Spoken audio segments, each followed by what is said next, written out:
Bonjour, je vous souhaite la bienvenue dans mon monde, un monde de folie, un monde où il est encore permis de rêver. Aujourd'hui, je vais vous parler de l'amour. Qu'est-ce que c'est l'amour? Qu'est-ce que moi, supposément un libre penseur, un chercheur dans la spiritualité, un messager, qu'est-ce que je peux en penser, moi, de l'amour? Eh bien, on va commencer par la définition du dictionnaire. Dans un dictionnaire, on dit que l'amour est un mouvement de dévotion, une adhésion à une idée, à un idéal, à un intérêt vif pour une personne, pour quelque chose. C'est de l'affection ou de la tendresse. C'est l'inclination d'une personne pour une autre, de caractère passionnel ou sexuel. L'amour, selon moi, est la valeur la plus galvaudée et la plus méconnue de toutes les valeurs. Il peut cependant être considéré comme la base, le fondement de l'être humain. Personne ne peut bien définir l'amour, mais tout le monde en parle comme l'aboutissement ultime de leur vie. Dans notre monde actuel, trop souvent l'amour est représenté par le désir de s'approprier quelqu'un ou quelque chose. Par amour, on se crée des attentes, on peut cacher la vérité, créer des injustices, se priver de liberté, se manquer de respect. Et tout cela, pourquoi? Pourquoi? Est-ce qu'au nom de l'amour, nous devons faire un trait sur notre liberté? Pourquoi l'amour?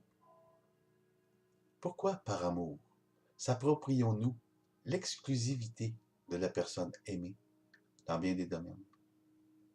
Comment pouvons-nous être en amour avec une personne tout en gardant notre liberté? L'amour peut-il exister sans la notion de possessivité? Moi, je dis que oui. L'amour devrait être libérateur. Et pour y arriver, nous devons apprendre à nous détacher des gens et des choses qu'on s'est appropriées ou qu'on veut s'approprier simplement parce qu'on désire les posséder. C'est par le détachement qu'on apprend à s'aimer. Quand l'amour a son point de départ au centre de notre être, le désir malsain de la possession s'évanouit et laisse la place à la beauté et à l'émerveillement.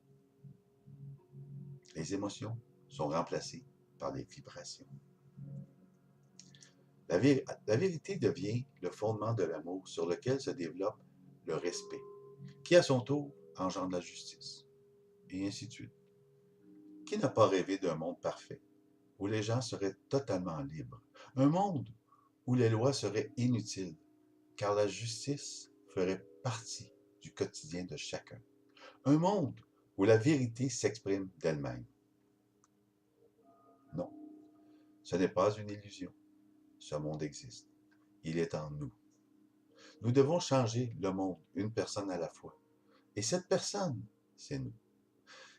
C'est nous que nous devons apprendre à aimer en premier. Et ainsi, nous pourrons trouver ce monde en nous et laisser ses vibrations s'élever en emportant avec elle la Terre et ses habitants dans un tourbillon d'amour universel et intemporel. L'amour humain est une émotion. L'amour divin est une vibration. Et elle est la plus puissante vibration que l'être humain puisse ressentir. C'est une vibration qui peut être ressentie par nous ou par les autres. Nous, nous devrions apprendre à reconnaître la différence entre les vibrations de l'amour et celles de l'attirance physique. Ce sont deux vibrations qui se ressemblent beaucoup, mais qui sont totalement opposées. Celle de l'amour vient de l'intérieur et celle de l'attirance physique de l'extérieur de notre être. Il peut y avoir de la sexualité sans amour, de l'amour sans sexualité, mais il ne peut y avoir d'amour sans l'amour de soi. Plus nous nous aimons, plus nous avons confiance en nous. Plus nous avons confiance en nous, plus nous nous respectons. Et plus nous nous respectons, plus nous aimons la vie. Plus nous aimons la vie, plus nous sommes en mesure d'aimer les autres. Et plus nous aimons les autres, plus nous sommes capables d'aimer une personne dans le respect et la confiance. C'est à ce moment que l'amour physique devient une vibration forte. L'amour physique devient une fusion entre deux êtres. C'est la fusion des principes féminins et masculins, du yin et du yang, du cosmique et du tellurique, et ce, sans égard à l'enveloppe physique qui contient ce principe. Dans cet amour, Il n'y a pas de place pour la possessivité, pour la jalousie, pour la manipulation,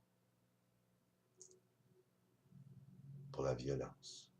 Il n'y a de place que pour l'état d'être qu'est l'amour. À mon sens, la peur et l'attachement sont les pires ennemis de l'amour. Et je parle de toutes les formes d'amour. Éliminons le filtre de la peur qui fausse nos perceptions. Regardons-nous de l'intérieur. C'est le point de départ de toute chose. L'amour est la valeur la plus difficile à cerner. On ne peut légiférer sur l'amour. On ne peut mettre des balises à l'amour. Il y a beaucoup de façons d'interpréter l'amour. L'amour est une valeur qui touche les émotions personnelles d'une manière plus intense que d'autres valeurs, car elle rejoint nos sens et elle est insaisissable. C'est la valeur qui englobe toutes les autres valeurs. L'amour, c'est la présence du divin en chacun de nous. Personne n'est dénué d'amour. Par contre, la perception d'amour diffère d'une personne à l'autre. L'amour est la source à partir de laquelle nous avons été créés. L'amour, c'est partager une partie de soi. Partager avec une autre personne, un groupe, une situation, un objet. Aimer, c'est réaliser ses rêves, suivre sa voie et atteindre le sommet pour lequel nous nous sommes incarnés. Comment en arriver à intégrer cette vision de l'amour, malgré qu'elle soit très inspirante à notre quotidien? Que reste-t-il lorsque nous sommes confrontés à ce brouhaha quotidien? Est-ce possible de traverser les embûches que nous rencontrons régulièrement sur notre chemin, tout en restant dans un état vibratoire assez élevé pour ne pas nous laisser distraire? Je sais que c'est possible pour l'avoir expérimenté. Je sais aussi que c'est difficile de rester impassible dans certaines situations. Et je sais aussi que ce n'est que par la compréhension de ce que je suis et son acceptation que je peux atteindre un niveau vibratoire assez élevé pour en arriver à faire rayonner le bonheur que je ressens. Le vrai bonheur ne me tombera pas sur la tête. Il n'arrivera pas de l'extérieur. Le bonheur qui provient de l'extérieur est éphémère et dépend de mon environnement, des rencontres, de la température, en fait, de plein de choses qui ne viennent que flatter ou déranger mon ego. Le vrai bonheur, comme l'amour, est un état d'être. Le bonheur se ressent de l'intérieur de notre être et se répand à l'extérieur de notre corps. Ainsi, nous nous sentons bien, peu importe l'endroit où nous sommes, les gens qui nous accompagnent, la température, les phases de la lune, ou tout ce qui peut nous influencer de l'extérieur. En fait, nous nous retrouvons à un endroit où l'orgueil n'a plus de place. Il n'y a que nous, avec nous. Tout débute à l'intérieur de nous. Ce que nous voyons est perçu par notre cerveau en fonction de notre état d'être de ce moment et est miné par les paradigmes de protection que nous nous sommes créés. Ne nous laissons pas distraire par les apparences et les jugements que nous nous forgeons. Laissons chaque instant émaner de notre être, comme quelque chose de beau, de doux, de joyeux.